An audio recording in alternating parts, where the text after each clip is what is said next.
14 नवंबर 2023 को वॉयेजर 1 अचानक चुप हो गया और केवल बाइनरी डेटा की एक नगण्य धारा ही वापस भेजने लगा।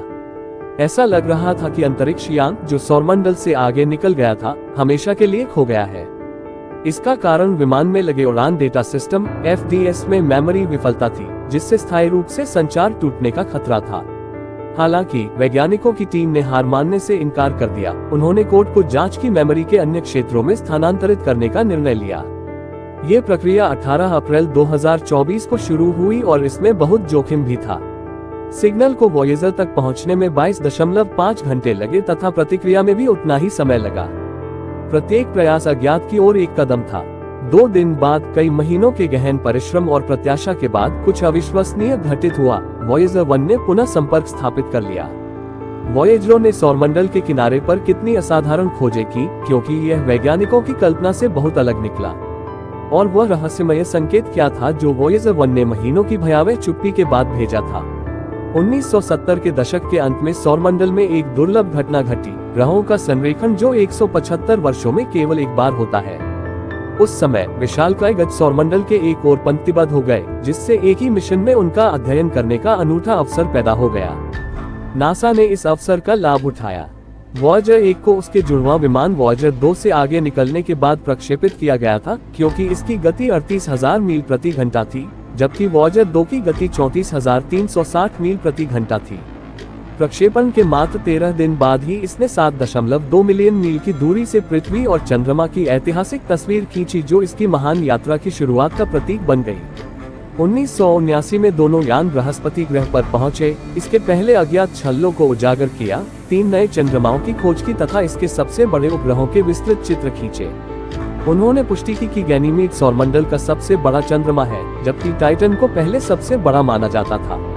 उन्होंने ये भी पता लगाया कि यूरोपा की सतह चिकनी, दरार वाली बर्फ से ढकी हुई है। ये वह डेटा था जिसने भूमिगत महासागर की परिकल्पना को जन्म दिया। इसके अतिरिक्त वैज्ञानिकों को बृहस्पति के महान लाल धब्बे, जो सदियों पुराना तूफान है, का पहली बार नजदीक से अवलोकन करने का मौका मिला है। पृथ्वी से बड़ा बृहस्पति अपनी भव्य यात्रा का पहला चरण मात्र था। इसकी गति बढ़ाने के लिए इसके गुरुत्वाकर्षण का उपयोग करते हुए दोनों यान 1981 में शनि ग्रह पर पहुंचे। ये वॉयेजर मिशन में एक महत्वपूर्ण मोड़ था। प्रारंभ में इस मिशन की अवधि केवल 4 वर्ष थी, जिसमें बृहस्पति और शनि का अध्ययन किया जाना था, लेकिन नासा ने मिशन के प्रक्षेप पथ को अन्य ग्रहों के संभावित अन्वेषण के लिए डिजाइन किया। एक महत्वपूर्ण निर्णय ये था कि टाइटन के निकट उड़ान भरी जाए, जो सौरमंडल का एकमात्र ऐसा चंद्रमा है जिसका वायुमंडल घना है। अंततः वॉयेजर 1 को टाइटन की ओर भेजा गया, जिससे उसकी यात्रा जारी रखने की क्षमता समाप्त हो गई, जबकि वॉयेजर 2 को निष्क्रिय यूरेनस की ओर भेजा गया। इन यानों ने शनि और उसके छल्लों के विस्तृत चित्र उपलब्ध कराए, जिनसे पता चला कि वे सैकड़ों संकीर्ण, जटिल संरचना वाले छल्लों से बने हैं। 4 नए चंद्रमाओं की भी खोज की गई, जिनमें से मीमास विशेष रूप से दिलचस्प था, क्योंकि उस पर अनेक गड्ढे थे, जिनमें सबसे उल्लेखनीय हर्सेल गड्ढा था, जिससे ये चंद्रमा स्टार वार्स के डेथ स्टार जैसा दिखता था। हालांकि टाइटन में एक अप्रिय आश्चर्य छिपा था। इसका वायुमंडल दृश्य प्रकाश के लिए अपारदर्शी था, जिससे हम इसकी सतह के रहस्यों को जानने में असमर्थ थे। हालांकि विश्लेषण से पता चला कि टाइटन का तापमान त्रिगुण बिंदु के करीब था, जो एक अनोखी स्थिति है जिसमें मीथेन पृथ्वी पर पानी के समान व्यवहार करता है। शनि के बाद दोनों अंतरिक्ष यानों के मार्ग हमेशा के लिए अलग हो गए। शनि के गुरुत्वाकर्षण ने वॉयेजर 1 को काफी तेज गति प्रदान की, जिससे उसका प्रक्षेप पथ बदल गया और वह इतिहास का सबसे तेज अंतरिक्ष यान बन गया। इसके बाद वॉयेजर 2 ने अपनी ग्रह यात्रा जारी रखी और अगले चरण में यूरेनस की ओर बढ़ा। जनवरी 1986 में यह यूरेनस ग्रह पर पहुंचा और उसकी सतह से 50,600 मील की दूरी पर पहुंच गया। वैज्ञानिकों को ये जानकर आश्चर्य हुआ कि यूरेनस बृहस्पति और शनि से बहुत अलग है। जबकि विशाल तारे 90% हाइड्रोजन और हीलियम से बने होते हैं, यूरेनस में ये तत्व केवल उसके वायुमंडल में ही मौजूद है। इसके नीचे पानी, अमोनिया, मीथेन और हाइड्रोजन सल्फाइड का एक महासागर है तथा ग्रह के केंद्र में चट्टान और बर्फ का एक कोर है। बाद में इस प्रकार के ग्रहों को बर्फ दानव कहा जाने लगा। यूरेनस सौरमंडल का सबसे ठंडा ग्रह निकला, यहाँ तक कि नेपच्यून से भी अधिक ठंडा। यूरेनस के अपने मिशन पर डेटा एकत्र करने के बाद वॉयेजर 2 अपने अंतिम लक्ष्य नेपच्यून की ओर बढ़ गया। यह अगस्त 1989 में नेपच्यून पर पहुंचा और सौरमंडल के 8वें तथा सबसे दूर स्थित ग्रह पर जाने वाला एकमात्र अंतरिक्ष यान बना हुआ है। 25 अगस्त 1989 को वॉयेजर 2 ने नेपच्यून के प्रथम विस्तृत चित्र खींचे, जिससे उसकी भव्य यात्रा पूरी हुई। ग्रह गहरा नीला दिखाई दे रहा था, हालांकि बाद में प्राप्त आंकड़ों से पता चला कि इसका वास्तविक रंग चैती के करीब है। और जब वॉयेजर 2 ने यूरेनस का अन्वेषण किया और वॉयेजर 1 को तैयार किया, तो अन्य अंतरिक्ष यान उससे ईर्ष्या करने लगे। शनि ग्रह पर इसके मिशन के बाद इंजीनियरों ने इसके उपकरणों के एक महत्वपूर्ण हिस्से को निष्क्रिय कर दिया, जिससे प्रौद्योगिकी केवल पर्यावरणीय आंकड़ों के अध्ययन के लिए ही बची रही। हालांकि वॉयेजर 1 के पास इतिहास रचने का एक और मौका था। 14 फरवरी 1990 को 3.72 अरब मील की दूरी से इसने पृथ्वी को एक छोटे, हल्के नीले रंग के बिंदु के रूप में कैद किया, जिसका आकार मात्र 0.12 पिक्सल था।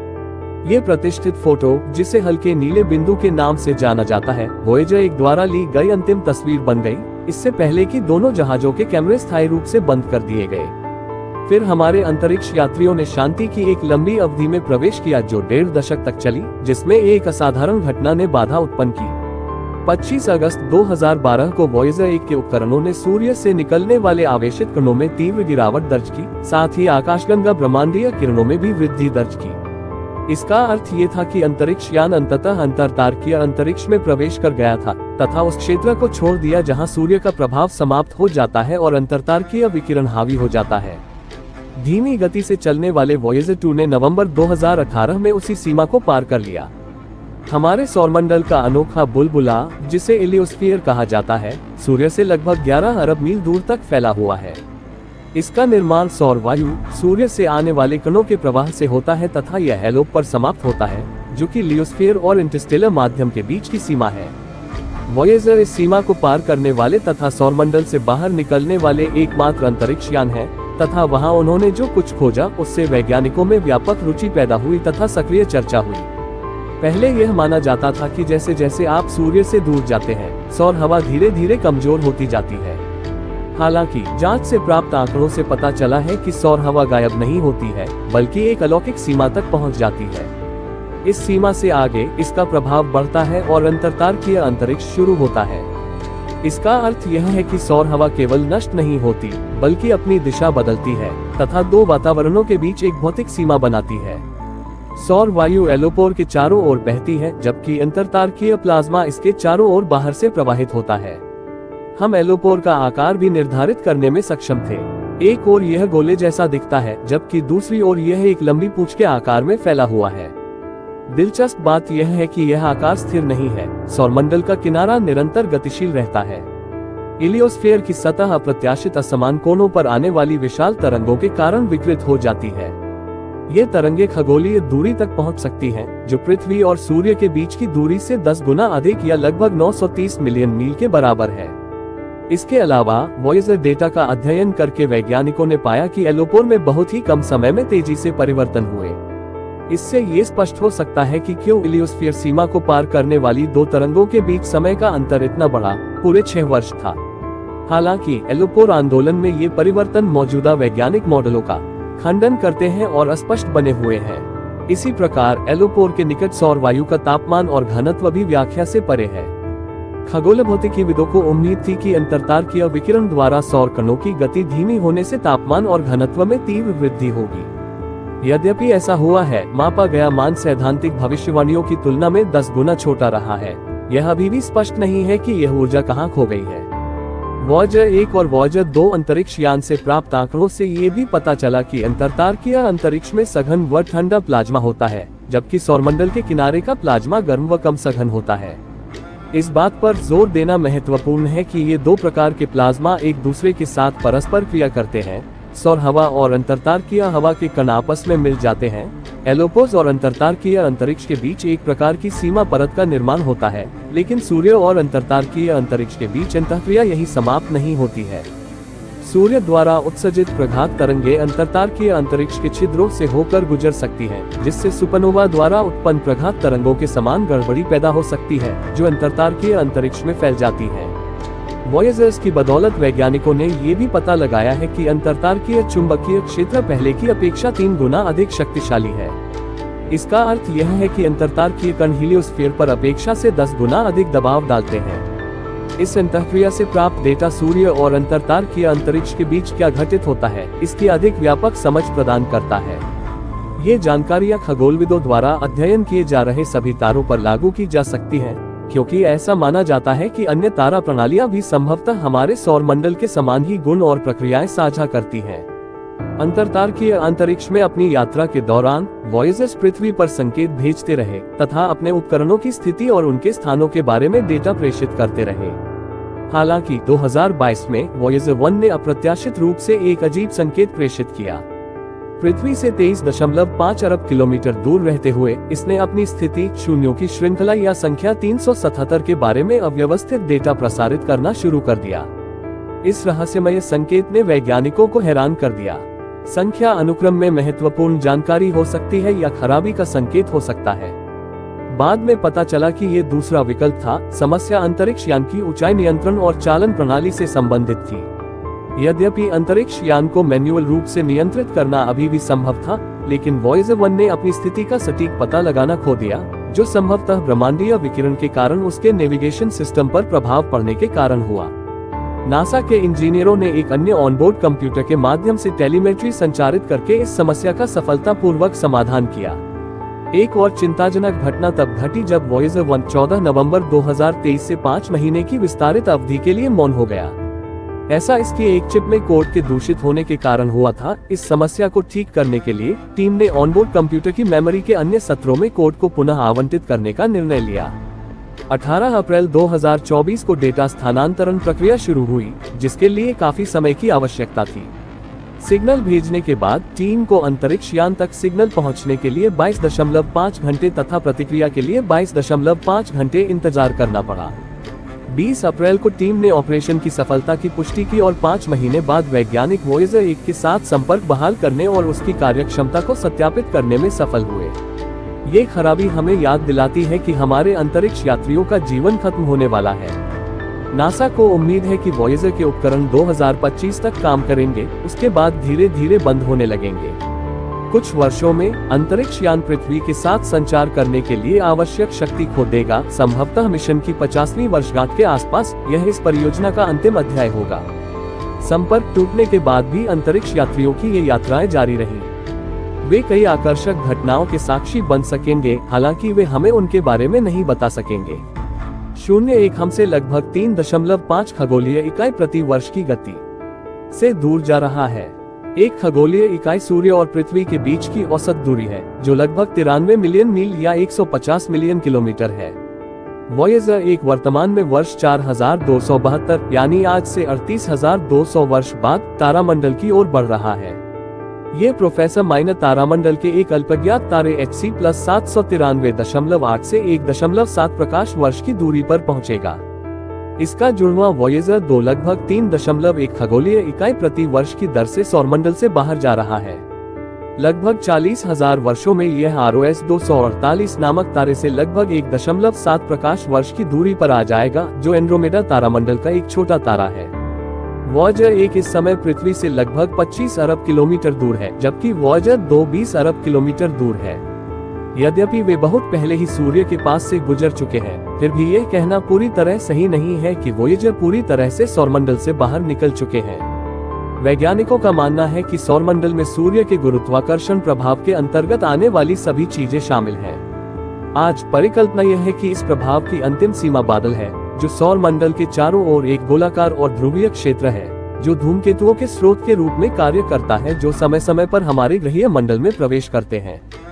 बादल में 2 अलग अलग क्षेत्र शामिल हैं, बाहरी गोलाकार बादल और आंतरिक डिस्क के आकार का क्षेत्र। सूर्य से बादल के बाहरी किनारे की अनुमानित दूरी 50,000 से 100,000 खगोलीय इकाइयों तक है, जो प्रकाश द्वारा एक वर्ष में तय की गई दूरी के बराबर है। वॉयेजर 1 को बादल के भीतरी किनारे तक पहुंचने में लगभग 300 वर्ष लगेंगे तथा संभवतः इससे गुजरने में लगभग 30,000 वर्ष लगेंगे, जो सौरमंडल से इसकी अंतिम विदाई होगी। यदि अंतरिक्ष यान को अपनी सुदूर यात्रा के दौरान बाह्यग्रहीय जीवन का सामना करना पड़ता है, तो वह वैज्ञानिकों की एक टीम द्वारा तैयार किए गए संदेशों से लैस होगा। इसमें सोने की परत चढ़ी तांबे की डिस्क पर एक फोनोग्राफ रिकॉर्ड, लगभग 3/4 रिकॉर्डिंग और संगीत शामिल है। इस डिस्क में कई भाषाओं में शुभकामनाएं, संयुक्त राष्ट्र के अध्यक्ष और संयुक्त राष्ट्र के महासचिव के संदेश, पृथ्वी की ध्वनियां, मानव आवाजें, वेल के गीत, मस्तिष्क तरंगों की रिकॉर्डिंग और बहुत कुछ शामिल है। यह एलियंस को व्यस्त रखने के लिए पर्याप्त होगा, लेकिन यदि उनकी यात्राओं का कभी पता नहीं चला तो वे अंधेरे, ठंडे तारों भरे शून्य में शांतिपूर्वक भटकते रहेंगे। वे मानवता की ज्ञान की खोज के प्रतीक के रूप में तथा ब्रह्मांड को एक छोटे, हल्के नीले बिंदु के निवासियों की महत्वाकांक्षाओं और आशाओं की याद दिलाने वाले बने रहेंगे। 1977 में वॉयेजर 1 और वॉयेजर 2 को केप एवरिल से 1 महीने से भी कम समय के अंतराल पर प्रक्षेपित किया गया था। वैसे वॉयेजर 2 को पहले प्रक्षेपित किया गया था, लेकिन क्योंकि इसका उड़ान पथ अलग था, इसलिए यह अपने सहयोगी के 6 साल बाद हमारे सौर मंडल के किनारे पर पहुंचा। दोनों उपकरणों ने एक बहुत ही अजीब विसंगति पाई। जैसे जैसे आप सूर्य से दूर जाते हैं, अंतरिक्ष का घनत्व बढ़ता जाता है। अंतर्तारकीय अंतरिक्ष को आमतौर पर शून्य माना जाता है, लेकिन ये पूरी तरह सच नहीं है। पदार्थ का घनत्व अत्यंत कम है, लेकिन यह अभी भी सौरमंडल में मौजूद है। सौर वायु में प्रोटॉन और इलेक्ट्रॉन का औसत घनत्व 3 से 10 कण प्रति घन सेंटीमीटर होता है, लेकिन सूर्य से दूरी बढ़ने पर यह घनत्व कम होता जाता है। अंतरिक्ष में सबसे कम घनत्व सौरमंडल के किनारे पर है। इस सीमा को एलोपोर कहा जाता है। इसमें सौर वायु की गति, सूर्य द्वारा उत्सर्जित आवेशित कणों का प्रवाह, या दूसरे शब्दों में सौर प्लाज्मा की गति शून्य हो जाती है।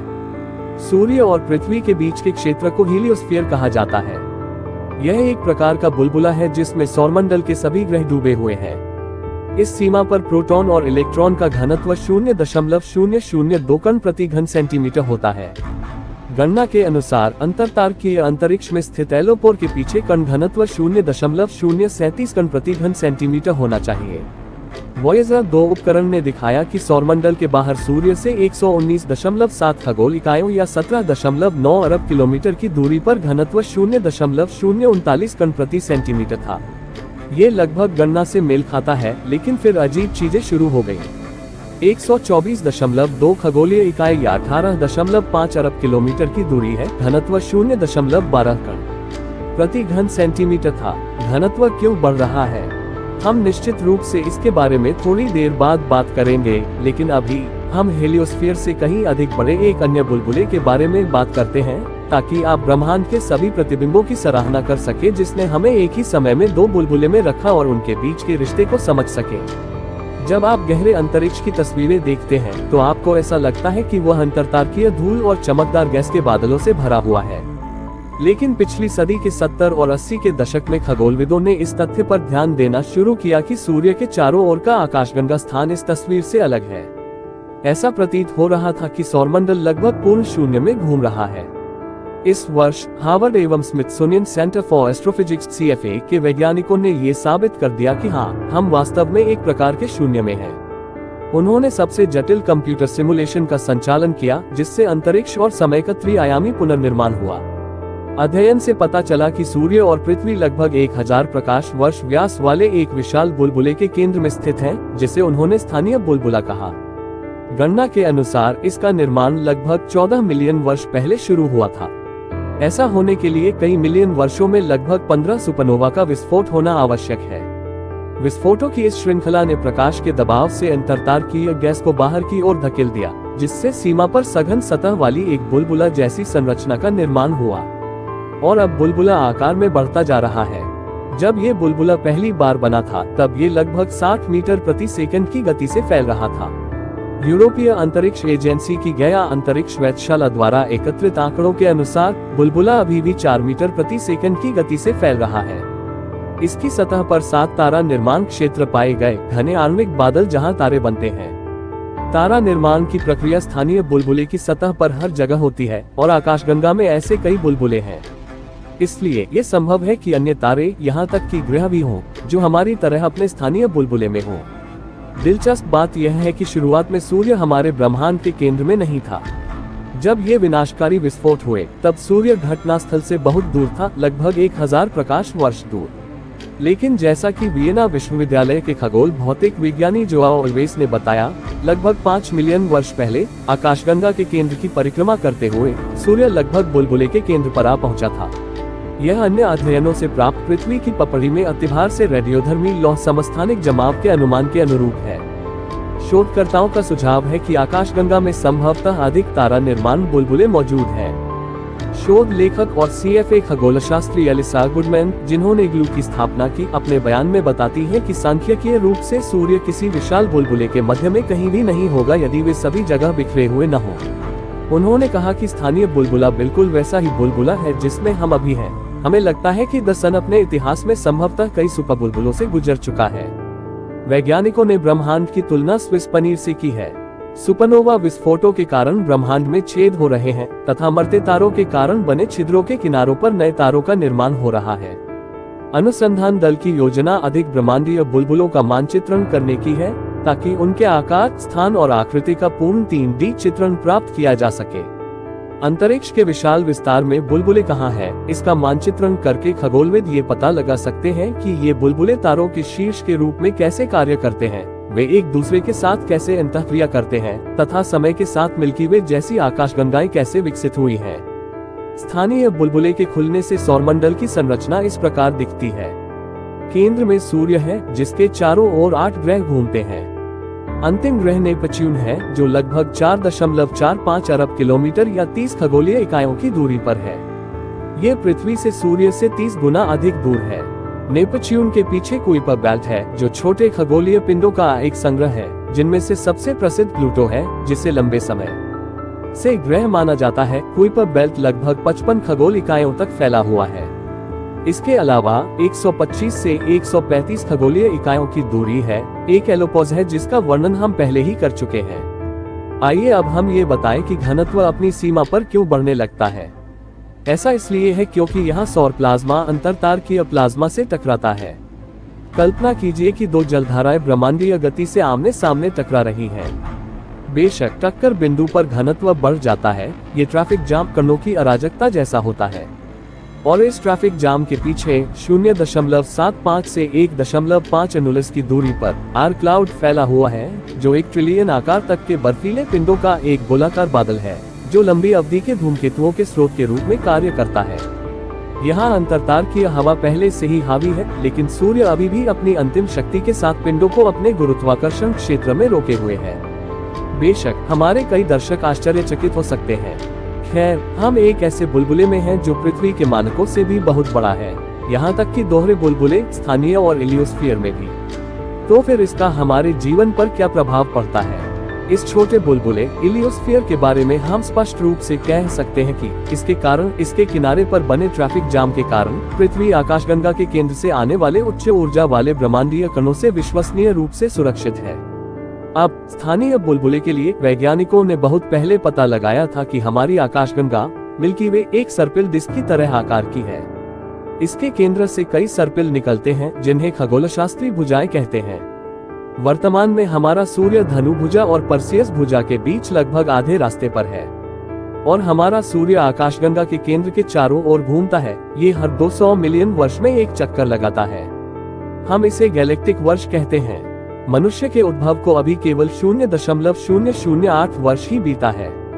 अपने मार्ग में सूर्य और उसके सभी ग्रह न केवल बुलबुलों को पार कर गए, बल्कि अंतरिक्ष में गैस के संचय को भी पार कर गए, जब अंतरिक्ष में पदार्थ का घनत्व सैकड़ों गुना बढ़ गया। खगोल भौतिकीविद मिरोस्लावी फिलिपोविते ने आकाशगंगा के नवीनतम मॉडल का उपयोग करते हुए ये सत्यापित किया कि जब सूर्य आकाशगंगा की भुजाओं को पार करता है तो पृथ्वी पर क्या होता है, जिसमें अंतरातारकीय अंतरिक्ष का घनत्व बहुत अधिक होता है। सूर्य द्वारा सर्पिल भुजाओं को पार करने के समय और 5 ज्ञात सामूहिक विलुप्ति घटनाओं के बीच संबंध पाया गया है। 415 मिलियन, 322 मिलियन, 3145 और 33 मिलियन वर्ष पूर्व। इसलिए हम यह मान सकते हैं कि अब सूर्य एक शांत बंदरगाह में है जो सभी जीवित प्राणियों के लिए अनुकूल है, और हम कह सकते हैं कि मानवता बहुत भाग्यशाली है कि वह पृथ्वी पर एक प्रजाति के रूप में तब उभरी जब सूर्य उससे पहले स्थानीय बुलबुले में उड़ गया था। या शायद ये दोनों घटनाएं किसी तरह से जुड़ी हुई हैं, मनुष्य का उद्भव और सूर्य की एक सुरक्षित शरणस्थली स्थानीय बुलबुले में उपस्थिति। विज्ञान के पास इसके बारे में कोई जानकारी नहीं है, कम से कम अभी तक तो नहीं, लेकिन हम निश्चितता के साथ कह सकते हैं कि हम अपने सिर के ऊपर ऐसा रंगीन आकाश केवल इसलिए देख पाते हैं क्योंकि हम वस्तुतः एक शून्य स्थानीय बुलबुले में होते हैं। यदि हमारे चारों ओर का अंतरिक्ष सघन होता तो कई तारे अदृश्य होते, और कौन जानता है कि यदि हम वस्तुतः अंधकार में होते तो क्या हम अंतरिक्ष और ब्रह्मांड की संरचना के बारे में उतना जान पाते जितना कि अब जानते हैं। और हम कह सकते हैं कि स्थानीय बुलबुला मानवता के लिए एक उपहार मात्र है, जो अंतरिक्ष युग में प्रवेश कर चुका है और पहले से ही सितारों तक छलांग लगाने की कोशिश कर रहा है। उपसीमांत गति से गतिशील किसी अंतरतारकीय यान के लिए सबसे बड़ा खतरा धूल के कण है, जो टकराव के दौरान यान को धूल में बदल देंगे। यहाँ तक कि यान जैसी काल्पनिक अवधारणाएं भी एक ललाटीय ढाल का संकेत देती है। लेकिन अब ऐसा लगता है कि ब्रह्मांड ने हमारा ध्यान रख लिया है।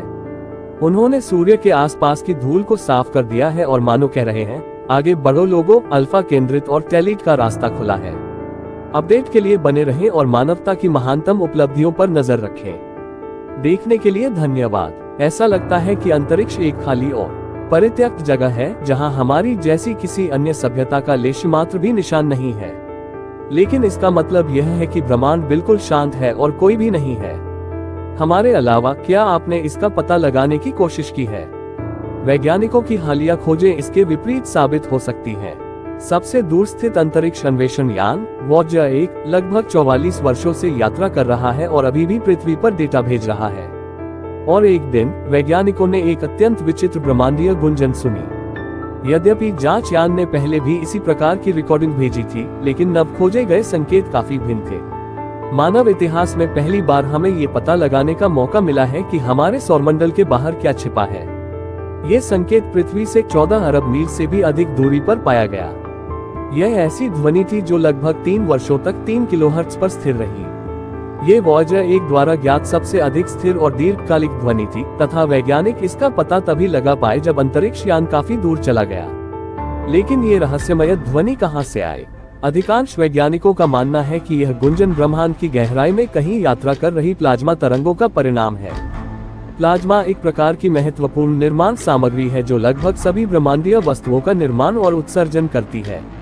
वास्तव में प्रभावशाली बात यह है कि यान के 1 अरब मील वापस उड़ जाने के बाद भी यह ध्वनि लगभग वैसी ही बनी रही। इस स्तर की स्थिरता ने अन्य वैज्ञानिकों को ये सोचने पर मजबूर कर दिया है कि इस गुंजन के पीछे कोई ऊर्जा स्रोत हो सकता है, जिसके बारे में हम अभी तक नहीं जानते हैं। लेकिन ये कैसे संभव है जब अंतरिक्ष में ध्वनि ही नहीं है? खैर, ये सच है कि अंतरिक्ष के निर्वात में ध्वनि बहुत जल्दी गायब हो जाती है, क्योंकि वहां छोड़ने के लिए पर्याप्त कण नहीं है। यहाँ तक कि ब्लैक होल की टकराव या विशाल सुपरनोवा विस्फोट जैसी आवाजों की भी कोई संभावना नहीं है। यहाँ एक त्वरित प्रयोग है। एक प्लास्टिक की बोतल में एक छोटी घंटी रखें और ढक्कन लगा दें। अब बोतल को हिलाएं और घंटी की आवाज सुनें। अब ढक्कन हटाकर अंदर 2 जलती हुई माचिसें रखें और जल्दी से ढक्कन बंद कर दें ताकि आप आखिरी बूंद तक निकाल सकें। जैसे ही हवा ठंडी हो जाए, इसे पुनः हिलाएं। ध्यान दें कि ध्वनि कैसे धीमी हो जाती है या फिर सुनाई ही नहीं देती। हालांकि विभिन्न विद्युत चुंबकीय तरंगे हैं जो निर्वात में बिना किसी समस्या के यात्रा करती हैं और रेडियो तरंगे उनमें से एक है। यद्यपि हमारे मानव कान इन संकेतों को नहीं पहचान सकते, फिर भी वैज्ञानिकों ने इन्हें ध्वनियों में परिवर्तित करने का तरीका खोज लिया है। और अब हम वो संदेश सुन सकते हैं जो वॉयेजर 1 ने हमें भेजा था। तो फिर वॉयेजर 1 ने इतना कमजोर सिग्नल कैसे एकत्रित किया और उस डेटा को पृथ्वी पर कैसे भेजा? इस यान को 2 एंटेना और सेंसरों के साथ डिजाइन किया गया था, जो अंतरिक्ष में प्लाज्मा के बदलावों का पता लगाने और उन्हें रिकॉर्ड करने के लिए डिजाइन किए गए थे। लेकिन प्रकाश की गति से संचार के लिए रेडियो सिग्नल का उपयोग करने पर भी इतनी दूरी तय करने में 20 घंटे से अधिक का समय लगता है। दुखद सत्य यह है कि हमें जल्द ही वॉयेजर 1 से कोई संकेत प्राप्त नहीं होगा। वैज्ञानिकों के अनुसार इसकी शक्ति फिलहाल खत्म हो रही है, इसलिए यह महत्वपूर्ण उपकरण अगले 3 या 4 वर्षों तक ही काम कर सकेगा। वॉयेजर ने हमारी उम्मीद से कहीं अधिक कार्य किया है तथा आने वाले वर्षों में वह हमें जीवन परिवर्तनकारी खोजों से आश्चर्यचकित कर सकता है। हालांकि यान की नवीनतम खोज एक बड़ी बात है। नासा ने पहले भी अन्य अजीब आवाजें खोजी हैं, जिनसे वैज्ञानिकों के रहस्य उजागर हुए हैं। 2007 में शोधकर्ताओं को अप्रत्याशित रूप से कुछ साल पहले संग्रहीत डेटा में कुछ विचित्र बात पता चली। उन्होंने जो खुलासा किया वह तथाकथित FRBS था, तेज रेडियो विस्फोट। वे इतने तेज होते हैं कि प्रत्येक विस्फोट केवल 1000 सेकंड तक चलता है। उस बिंदु से शोधकर्ताओं ने अन्य संभावित FRBS की तलाश शुरू कर दी और उन्हें ढेर सारे FRBS मिल गए। इन रेडियो विस्फोटों की ध्वनि कुछ ऐसी ही होती है।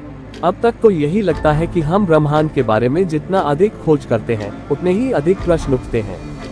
क्या ये किसी बुद्धिमान विदेशी सभ्यता द्वारा हम तक पहुंचने का प्रयास हो सकता है, या शायद ये हमारी आंखों और कानों के लिए नहीं था? कौन जानता है। अधिकांश खगोल भौतिकीविदों का मानना है कि ये तरंगे ब्लैक होल या विशाल न्यूट्रॉन तारों से आती हैं, जो संभवतः सबसे छोटे लेकिन अस्तित्व में सबसे भारी और सघनतम तारों में से हैं। अन्य शिक्षकों को इस बात का अधिक रोमांचक अंदाजा था कि वास्तव में क्या हो रहा था। उनका सिद्धांत यह है कि ये शक्तिशाली, खराब विनियमित एलियन रेडियो सिग्नल थे, जिनका उद्देश्य उनके प्रकाश संचालित अंतरिक्ष यानों को लंबी दूरी तक ले जाना था। दोनों पक्ष इस बात पर सहमत हैं कि ये रेडियो तरंगे किसी अकल्पनीय रूप से दूर स्रोत से आती होंगी, जो हमारी आकाशगंगा से अरबों प्रकाश वर्ष दूर होगा। और यद्यपि हमारी प्रौद्योगिकियां इतनी दूर तक देखने तक ही सीमित है, फिर भी अंतरतारकीय अंतरिक्ष की तुलना में हम अपने सौरमंडल पर काफी अच्छी पकड़ रखते हैं, तथा नासा कभी कभी हमारे ग्रहीय मंडल के काफी नजदीक कुछ डरावनी घटनाओं को देखता है। आइए बृहस्पति के चंद्रमा गैनीमीड पर एक नजर डालें। यहाँ वह परेशान करने वाली ध्वनि है जो यह उत्पन्न करता है। वास्तविकता यह है कि ये ध्वनियां चमड़े की तरंगों, सुसंगत विद्युत चुंबकीय तरंगों का परिणाम है। अब ये तरंगे अक्सर आभा या ध्रुवीय रोशनी उत्पन्न करती हैं और पृथ्वी ही एकमात्र स्थान नहीं है जहां आप उन्हें देख सकते हैं। यह अद्भुत घटना शनि, बृहस्पति और गैनीमीड पर भी घटित होती है। तो जो आपने अभी सुना वह मूलतः गैनीमीड पर ध्रुवीय रोशनी की उल्टी ध्वनि हो सकती है। लेकिन मंगल ग्रह के बारे में क्या? हम कुछ समय से इसका अध्ययन कर रहे हैं और नासा के परसिवियरेंस रोवर को अभी कुछ दिलचस्प चीजें मिली हैं। मंगल ग्रह से गुजरने वाले रोवर की पहली वास्तविक ध्वनि रिकॉर्ड की गई है। लेकिन इसमें दिलचस्प क्या है? ग्रह की चट्टानी सतह पर घूमते धातु के पहियों की आवाज के साथ साथ परसिवियरेंस ने एक ऊंची अज्ञात खरोंचने जैसी आवाज भी सुनी। यहाँ दृढ़ता द्वारा भेजी गई वास्तविक रिकॉर्डिंग है। कोई नहीं जानता कि इस खरोंचने वाली आवाज का कारण क्या है, और जबकि नासा के वैज्ञानिक इसका सुराग ढूंढने की कोशिश कर रहे हैं, रहस्य अभी भी अनसुलझा है और कल्पना के लिए जगह छोड़ता है। वैज्ञानिक और तकनीकी प्रगति रुकती नहीं है। वर्ष 2030 में संभवतः अंतरतारकीय परिज्ञान मिशन घटित हो सकता है। वैज्ञानिकों का कहना है कि यह चंद्रमा पर उतरने के पहले प्रयास जितना ही क्रांतिकारी हो सकता है। कल्पना कीजिए कि सबसे बड़ा रॉकेट उच्चतम संभव गति से उड़कर वॉयेजर 1 की तुलना में 10 गुना अधिक दूरी तक पहुंच जाए। ऐसे अंतरिक्ष यान की जीवन प्रत्याशा 50 वर्ष से अधिक है। लेकिन वॉयेजर की सफलता और आज की उन्नत प्रौद्योगिकियों को देखते हुए सभी को उम्मीद है कि यह संख्या बढ़ेगी। ये सितारों के क्षेत्र में मानवता का पहला महत्वपूर्ण कदम होगा। इस मिशन का मुख्य उद्देश्य हमारी संपूर्ण सौर प्रणाली को काफी दूरी से कैद करना तथा अंतरतारकीय अंतरिक्ष का अन्वेषण जारी रखना है। एक बार ऐसा हो जाने पर हम अंततः ब्रह्मांड में अपना स्थान निर्धारित करने और गहन अंतरिक्ष के रहस्य को उजागर करने के करीब पहुंच जाएंगे। अंतरिक्ष उड़ान के इतिहास में मानवता द्वारा प्रक्षेपित केवल 5 अंतरिक्ष यान ही हमारे सौर मंडल से बाहर जाने में सफल हुए हैं। वोयेजर 2 ऐसे ही अंतरिक्ष यान हैं और उन्होंने हमारी कल्पना से कहीं अधिक खोज की तथा नासा की अपेक्षा से कहीं अधिक समय तक काम किया। हमें लगता है कि उन्हें वह प्यार नहीं मिलता जिसके वे हकदार हैं, इसलिए अब हम आपको उनके बारे में कुछ बहुत ही रोचक बातें बताने जा रहे हैं जो शायद आप नहीं जानते होंगे कि उन्होंने क्या खोजा है और वे कहां जा रहे हैं। 1972 में आधिकारिक रूप से स्वीकृत वॉयेजर परियोजना को मूलतः मेरिना जुपिटर सैटर्न कहा जाता था तथा वॉयेजरों को पहले मेरिना 11 और मेरिना 12 कहा जाता था। लेकिन नासा ने नाम बदलने का निर्णय इसलिए लिया क्योंकि ये 2 नई तरंगें मेरिना अंतरिक्षयान परिवार से काफी आगे बढ़ चुकी थीं। दूसरे शब्दों में वे बहुत अधिक उन्नत थे। अब जब हम इस विषय पर हैं, तो इन पुरानी तरंगों के पीछे की प्रौद्योगिकी और हार्डवेयर पर नजर डालना वास्तव में दिलचस्प है। ये अंतरिक्ष यान आश्चर्यजनक रूप से 44 वर्ष पहले प्रक्षेपित किए गए थे। वॉयेजर 2 को 20 अगस्त 1977 को तथा वॉयेजर 1 को 2 सप्ताह बाद 5 सितंबर 1977 को प्रक्षेपित किया गया। ये वह समय था जब गुरुत्वाकर्षण सहायक कक्षीय प्रक्षेप पथ के विज्ञान में महत्वपूर्ण प्रगति हो रही थी, या दूसरे शब्दों में अंतरिक्ष यान की किसी निकटवर्ती ग्रह के गुरुत्वाकर्षण का उपयोग करके उसे गति में बड़ी वृद्धि देने की क्षमता, जब तक कि अंतरिक्ष यान अपनी इच्छित कक्षा में बना रहे या एक मजाक बन जाए। सबसे पहले आइए उन कंप्यूटरों के बारे में बात करें जो दोनों अंतरिक्ष यानों पर एक जैसे हैं। वॉयेजर अंतरिक्ष यान पर प्रत्येक कंप्यूटर प्रणाली डबल रिडंडेंट है, जिसका अर्थ है कि यदि एक कंप्यूटर प्रणाली खराब हो जाए तो प्रत्येक चीज के 2 होंगे। वॉयेजर यान पर लगे कंप्यूटरों की कुल मेमोरी केवल 69.63 किलोमीटर है। ये स्थान एक मध्यम आकार के फोटोड्रॉप और एजेंसी फाइल को संग्रहित करने के लिए पर्याप्त है। प्रत्येक अंतरिक्ष जांच का वैज्ञानिक डेटा पुराने जमाने की 8 ट्रैक डिजिटल टेप मशीनों पर एनकोड किया जाता है। हालांकि वे आपके दादाजी के मास या क्लासिक में मौजूद 8 ट्रैक प्रोब की तरह नहीं है। किसी भी संग्रहालय में इसका कोई भौतिक उदाहरण या ऐसा कुछ नहीं है, लेकिन हमारे पास इसका चित्र है। जी हाँ, ये वही डेटा रिकॉर्डर है जिसे लोरिड को उपअनुबंधित किया गया था और दोनों वॉयेजर अंतरिक्षयानों के लिए ऑडिटिक स्कोप द्वारा निर्मित किया गया था। ये 2 अलग अलग गति से डेटा रिकॉर्ड कर सकता था, 115.2 किलोमीटर प्रति सेकंड और 7.2 किलोमीटर प्रति सेकंड। प्लेबैक की गति काफी धीमी 57.6 किलोमीटर प्रति सेकंड थी, जिसमें 33.6 किलोमीटर, 21.6 किलोमीटर और 7.2 किलोमीटर के विकल्प भी थे। ये स्पष्ट नहीं है कि चुंबकीय टेप किस चीज से बना था और अंतरिक्ष के कठोर वातावरण में इसे नष्ट होने से बचाने के लिए कौन से रहस्यों का इस्तेमाल किया गया था। आप क्या रहस्य जानना चाहते हैं? ऐसा प्रतीत होता है कि उन्होंने काम किया है, क्योंकि दोनों अंतरिक्ष यानों पर डी प्रक्षेपण से लेकर पूरे ग्रेंटो मिशन तक तथा यहां तक कि विस्तारित मिशन में भी पूरी तरह से काम किया, जिसने दोनों अंतरिक्ष यानों को हमारे सौर मंडल से बाहर के मार्ग पर भेज दिया। वॉयेजर अंतरिक्ष यान के कंप्यूटर प्रति सेकंड लगभग 81,000 निर्देशों को निष्पादित करने में सक्षम है। आपका स्मार्टफोन, जिस पर आप यह वीडियो देख रहे हैं, संभवतः इससे 7 से 12,000 गुना तेज है। वे 160 बिट प्रति सेकंड की गति से डेटा को पृथ्वी पर भेजते हैं। इस गति का अंदाजा लगाने के लिए यदि आप इसी कनेक्शन का उपयोग करते हैं, तो नेटफ्लिक्स से 5 गीगाबाइट की फिल्म डाउनलोड करने में लगभग 8.5 साल लगेंगे। लेकिन संभवतः प्रत्येक अंतरिक्ष यान में सबसे दिलचस्प बात यह है कि वॉयेजरों में कुछ ऐसा है जो किसी अन्य अंतरिक्ष यान में नहीं है, वह है सुनहरा फोनोग्राफ रिकॉर्ड। इन 2 स्वर्ण प्लेटेड तांबे की डिस्कों में 115 एनालॉग एनकोडेड फोटोग्राफ, 55 भाषाओं में शुभकामनाएं तथा पृथ्वी की ध्वनियों का 12 मिनट का संग्रह और 90 मिनट का संगीत है। ये सब इस आशंका से किया गया था कि कहीं कोई बाह्य सभ्यता इनमें से कोई यान खोज ले। प्रत्येक अंतरिक्ष यान को 3 प्लूटोनियम डाइऑक्साइड रेडियोटाइप थर्मोइलेक्ट्रिक जनरेटर या आरटीजीएस द्वारा ऊर्जा मिलती है, जो बूम के अंत में लगे होते हैं। प्रत्येक जांच में 11 विभिन्न वैज्ञानिक उपकरण लगे थे, जिनके बारे में यदि विस्तार से बताया जाए तो आसानी से 1 घंटे से अधिक समय लग जाएगा। इसके बजाय आइए हम वॉयेजर यानों द्वारा पाई गई कुछ दिलचस्प चीजों तथा इन उपकरणों का उपयोग करके अपने मिशन के दौरान ली गई तस्वीरों पर नजर डालें। दोनों अंतरिक्ष यान अलग अलग तरंगों और अलग अलग गति से यात्रा कर रहे हैं। वॉयेजर 1 की गति 61,155.07 किलोमीटर प्रति घंटा है, जबकि वॉयेजर 2 की गति 56,327.04 किलोमीटर प्रति घंटा है। वॉयेजर 1 ने शुक्र, बृहस्पति, नेपच्यून, शनि और यूरेनस के अविश्वसनीय चित्र खींचे। वॉयेजर 1 ने बृहस्पति के चंद्रमा का भी एक अविश्वसनीय चित्र लिया, जहां सतह पर ज्वालामुखी फटता हुआ दिखाई दे रहा था।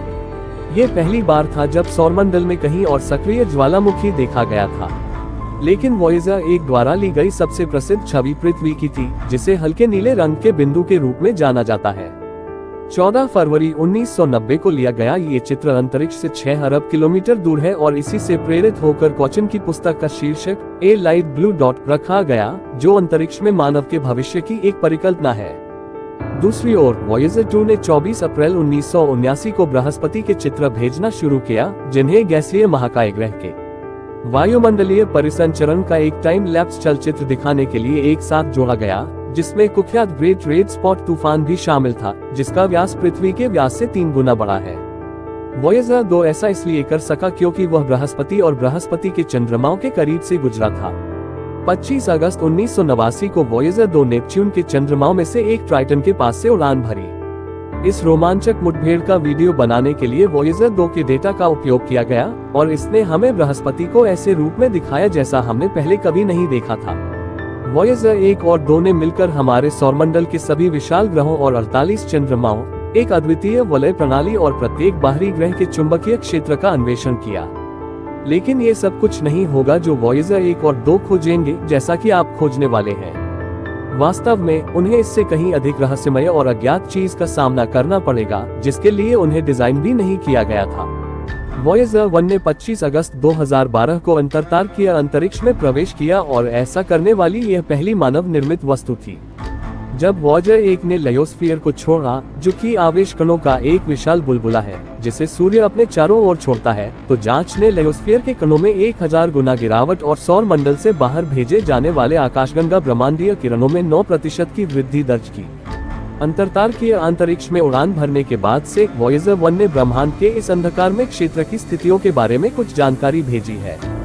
ऐसी ही एक खोज यह है कि बाहर की ओर निकलने वाला ब्रह्मांडीय विकिरण बहुत तीव्र होता है और ये दर्शाता है कि किस प्रकार सूर्य से आने वाले आवेशित कण अन्य तारों द्वारा उत्सर्जित कणों के साथ अंतःक्रिया करते हैं तथा किस प्रकार आवेशित कणों का ये बुलबुला हमारे सौर मंडल के भीतर प्रत्येक वस्तु को इन घातक ब्रह्मांडीय किरणों से बचाता है। 5 नवंबर 2018 को वॉयेजर 2 अंतरतारकीय अंतरिक्ष में प्रवेश करने वाला दूसरा अंतरिक्ष यान बन गया, जब उसने सूर्य से निकलने वाले सौर वायु कणों में अचानक कमी दर्ज की। इसके साथ ही इसने आकाशगंगा ब्रह्मांडीय किरणों और अंतरतारकीय चुंबकीय क्षेत्र की ताकत में भी वृद्धि का अनुभव किया। वॉयेजर 1 ने इंजीनियरों को तब लगातार आश्चर्यचकित किया जब दिसंबर 2017 में इसने अपने बैकअप थ्रस्टर्स का सफलतापूर्वक उपयोग करके स्वयं को दिशा दी और पृथ्वी पर इंजीनियरों के साथ संवाद स्थापित किया। इन थ्रस्टर्स का उपयोग नवंबर 1980 में वॉयेजर 1 द्वारा शनि के पास से उड़ान भरने के बाद से नहीं किया गया है। आप उनकी विश्वसनीयता के बारे में क्या सोचते हैं? वॉयेजर यान हमेशा संकेत भेजता रहता है। प्रत्येक यान में 22.4 W का रेडियो ट्रांसमीटर होता है, जो एक छोटे रेफ्रिजरेटर बल्ब के बराबर होता है। सबसे प्रभावशाली बात यह है कि जब तक संकेत हम तक पहुंचता है, तब तक शक्ति लगभग 0.1 अरबवें हिस्से तक कम हो चुकी होती है। यह इतना छोटा है कि नासा को इसके लिए विशाल रेडियो डिशों के अपने गहरे अंतरिक्ष नेटवर्क का उपयोग करना पड़ता है, जिसमें दुनिया भर में एक दूसरे से अलग अलग स्थानों पर स्थित 3 सुविधाएं शामिल हैं। Madrid deep space communications complex, Australia में Canberra deep space communications complex और कैलिफोर्निया के वास्तव में Goldstone deep space communications complex में विशाल 70 मीटर एंटीना। दुनिया भर में स्थित नासा के गहरे अंतरिक्ष ट्रैकिंग एंटीना की संवेदनशीलता सचमुच अविश्वसनीय है। विशाल एंटीना को एक ऐसे सिग्नल से वॉयेजर की जानकारी प्राप्त करनी होती है जो इतना कमजोर होता है कि एंटीना तक पहुंचने वाली शक्ति केवल 10⁻⁻⁻⁴ W1 होती है। एक आधुनिक इलेक्ट्रॉनिक डिजिटल घड़ी इस अविश्वसनीय रूप से कमजोर स्तर से 20 बिलियन गुना अधिक शक्ति स्तर पर काम करती है। और जब वॉयेजर से बातचीत अभी भी पूरी नहीं हुई, तो 29 अक्टूबर 2020 को मिशन संचालकों ने 7 महीने की लंबी चुप्पी के बाद वॉयेजर 2 को कई आदेश भेजे। अंतरिक्ष यान अकेले उड़ रहा था, जबकि गोल्डस्टोन गहन अंतरिक्ष संचार परिसर में 70 मीटर के एंटीना की मरम्मत और उन्नयन का काम चल रहा था। सबसे अविश्वसनीय बात यह है कि इतने वर्षों के बाद और इस तथ्य के बाद कि वॉयेजर 2 अंतरतारकीय अंतरिक्ष में था, उसने एक संकेत लौटाया जिससे पुष्टि हुई कि उसे कॉल प्राप्त हो गई है, और उसने बिना किसी समस्या के अपने नए आदेशों को निष्पादित किया। जनवरी 2022 तक वॉयेजर 1 पृथ्वी से 23.3 बिलियन किलोमीटर दूर है और वॉयेजर 2 हमसे 19.3 बिलियन किलोमीटर दूर है। ऊर्जा संरक्षण के लिए दोनों कार्यों में अधिकांश उपकरण बंद कर दिए गए। वॉयेजर 1 IUCOS तारामंडल की ओर बढ़ रहा है और ईसा के बाद वर्ष 40.272 में यह उर्सा माइनर तारामंडल में C+793.888 नामक एक धुंधले तारे के 1.7 प्रकाश वर्ष के भीतर आ जाएगा। लगभग 40,000 वर्षों में वॉयेजर 2 ROS 248 नामक तारे से लगभग 1.7 प्रकाश वर्ष की दूरी पर पहुंचेगा, जो एंड्रोमेडा तारामंडल में स्थित है। लेकिन दुर्भाग्यवश और उससे भी बहुत पहले हम इन दोनों अंतरिक्ष यानों से हमेशा के लिए संपर्क खो देंगे और वे चुपचाप अंतरतारकीय शून्य में चले जाएंगे। ये बहुत दिलचस्प होगा यदि एक दिन बहुत दूर के भविष्य में कहीं कोई सभ्यता वॉयेजर को खोज ले और उसे पुनः चालू करना सीख ले। यदि ऐसा हुआ तो यह आदिम हार्डवेयर एक आखिरी बार जीवित हो सकेगा। ये देखने के लिए कि क्या वॉयेजर कुछ नया खोज पाते हैं तथा हमारे ब्रह्मांड में हो रही सभी दिलचस्प घटनाओं से अवगत रहने के लिए यहाँ बने रहें। देखने के लिए धन्यवाद।